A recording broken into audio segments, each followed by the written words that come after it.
નમસ્કાર મિત્રો, બંધારણ, ગુજરાતી સાહિત્ય અને કમ્પ્યુટરના મોસ્ટ આઈએમપી ટોપ 10 પ્રશ્નો ભાગ 11માં આપનું હાર્દિક સ્વાગત છે. જોઈએ પ્રશ્ન નંબર 1 કે ભારત દેશના સૌપ્રથમ ગુજરાતી વડાપ્રધાન કોણ હતા? તો જવાબ છે ઓપ્શન બી, મોરારજી દેસાઈ. ભારત દેશના સૌપ્રથમ ગુજરાતી વડાપ્રધાન મોરારજી દેસાઈ હતા. નેક્સ્ટ પ્રશ્ન કે ભારતનું બંધારણ ઘડવા માટેની ખરડા સમિતિના અધ્યક્ષ કોણ હતા? તો જવાબ છે option C, doctor Bhimrao Ambedkar. ભારતનું બંધારણ ઘડવા માટેની ખરડા સમિતિના અધ્યક્ષ ડૉક્ટર ભીમરાવ આંબેડકર હતા. નેક્સ્ટ પ્રશ્ન, કયો ખરડો દાખલ કરવા માટે રાજ્યપાલશ્રીની પૂર્વ મંજૂરી જરૂરી છે? તો જવાબ છે ઓપ્શન બી, નાણાકીય ખરડો.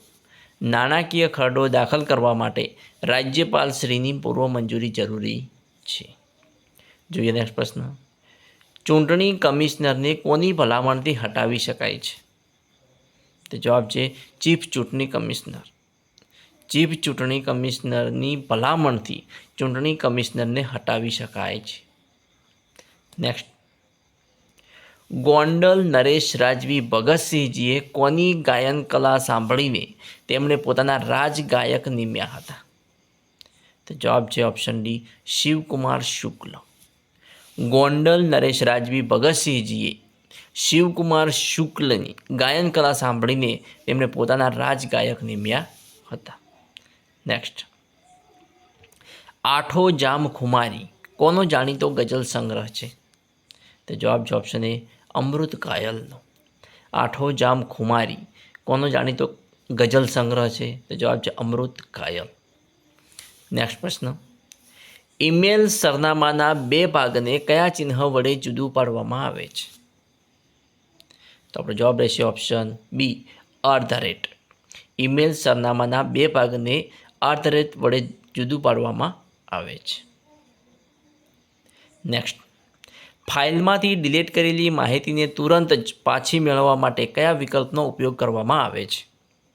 તો આપણો જવાબ રહેશે ઓપ્શન એ, અન્ડો. ફાઇલમાંથી ડિલીટ કરેલી માહિતીને તુરંત જ પાછી મેળવવા માટે અન્ડોનો ઉપયોગ કરવામાં આવે છે. નેક્સ્ટ, આમાંથી કયું કમ્પ્યુટર નથી? તો જવાબ છે પાસિયો. પાસિયો એ કોમ્પ્યુટર નથી, જ્યારે એપ્ટિવા, મશીનતોષ અને એક્રોન આ કમ્પ્યુટર છે.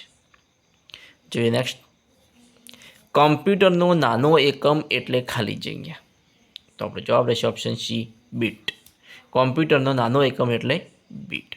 મિત્રો, અહીંયા ડેલી ટોપ 10 પ્રશ્નો ભાગ 11 અહીં પૂરો થાય છે. આવતીકાલનો નેક્સ્ટ ભાગ જોવા માટે મારી ચેનલને સબસ્ક્રાઈબ કરવાનું અને તમારા મિત્રો સાથે લિંક શેર કરવાનું ના ભૂલતા. Thanks for watching my video.